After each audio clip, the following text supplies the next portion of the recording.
السلام علیکم ورحمۃ اللہ وبرکاتہ۔ حدیث نمبر 7 ہے۔ بسم اللہ الرحمن الرحیم، الحمد للہ رب العالمین والصلاة والسلام علی سیدنا محمد الرحمۃ للعالمین۔ مسلم شریف کی ایک معروف حدیث ہے کہ نبی کریم صلی اللہ علیہ وسلم نے فرمایا، الدین النصیحہ، دین سراسر خیر خواہی کا نام ہے۔ بندوں کی آپس میں خلوص و مہربانی ہی دین کی بنیاد ہے۔ اللہ تعالیٰ کو اپنی مخلوق میں سب سے پیاری تخلیق انسان ہے۔ انسانوں میں سب سے پیارے انبیاء ہیں۔ انبیاء میں سب سے زیادہ پیارے اور محبوب نبی محمد صلی اللہ علیہ وسلم ہیں۔ جس سے پیار ہوتا ہے اس کی تربیت بھی اتنی ہی پیار اور توجہ سے ہوتی ہے، اور اس کی چھوٹی سی غلطی بھی نظر انداز نہیں کی جاتی۔ قرآن پاک میں متعدد جگہ پر انبیاء کو معمولی سی بات پہ توجہ دلائی گئی اور اس غلطی کی نشاندہی کی گئی ہے۔ یہ اللہ تعالیٰ کی اپنے برگزیدہ بندوں سے محبت کا مظہر ہے۔ سورہ عبس میں ایک نابینا کے ساتھ نبی اکرم صلی اللہ علیہ وسلم کا بے رخی برتنے یا سورہ الکہف میں انشاءاللہ کہنا بھول جانے پہ احساس دلایا گیا ہے۔ جو محبت اللہ تعالیٰ کی طرف سے نبی کریم صلی اللہ علیہ وسلم کو عطا ہوئی، وہی پرخلوص محبت اللہ کے نبی کو اپنی امت سے ہے۔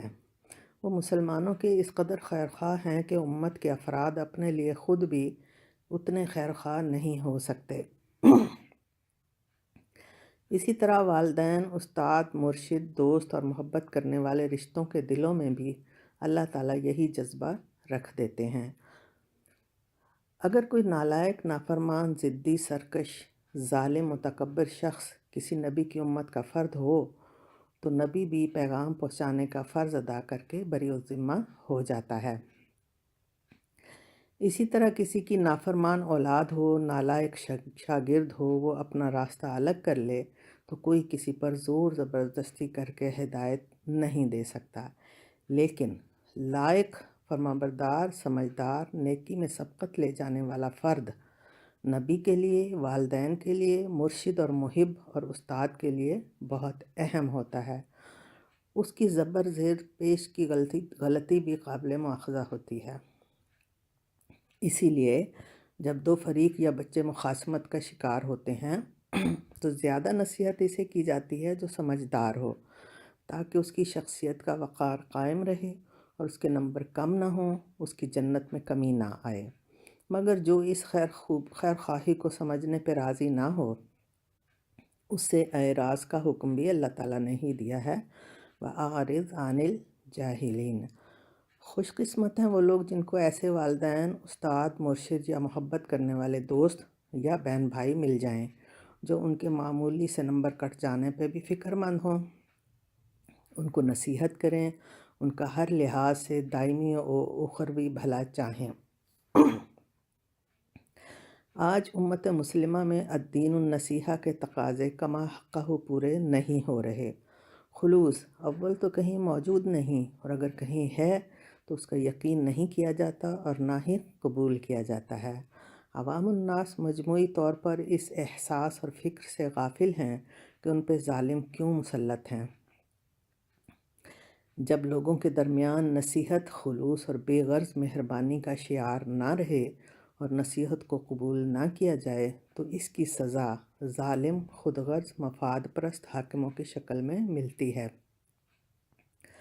جو بھی حق شناس ہوگا اور اپنی عاقبت کے بارے میں فکر مند ہوگا، اس کو خیرخواہی کا ادراک جلدی ہو جاتا ہے، مگر جس نے خیرخواہی کو دشمنی جان لیا ہو، اس کے انجام کا ذمہ دار وہ خود ہوگا، وہ کوئی ایک فرد ہو، اولاد ہو یا شاگرد ہو یا کوئی قوم۔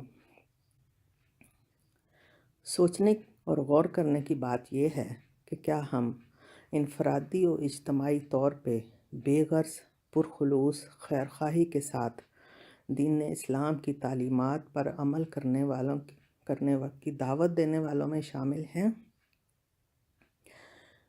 کیا ہم انفرادی و اجتماعی طور پہ بے غرض، پرخلوص خیرخواہی کے ساتھ دین اسلام کی تعلیمات پر عمل کرنے کی دعوت دینے والوں میں شامل ہیں؟ اور کیا دوسروں کی طرف سے دائمی خیرخواہی کے جذبہ کی ہم قدر کرتے ہیں؟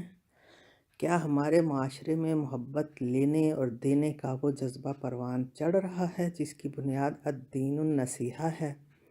اللہ سے دعا ہے کہ وہ ہمیں حق کو حق دیکھنے، پہچاننے اور عمل کرنے کی توفیق دے، اور جھوٹ کو اور باطل کو جھوٹ اور باطل ہی سمجھنے کی اور اس سے بچنے کی توفیق عطا فرمائے۔ والسلام علیکم ورحمۃ اللہ وبرکاتہ۔ آپ کی بہن بشریٰ تسلیم۔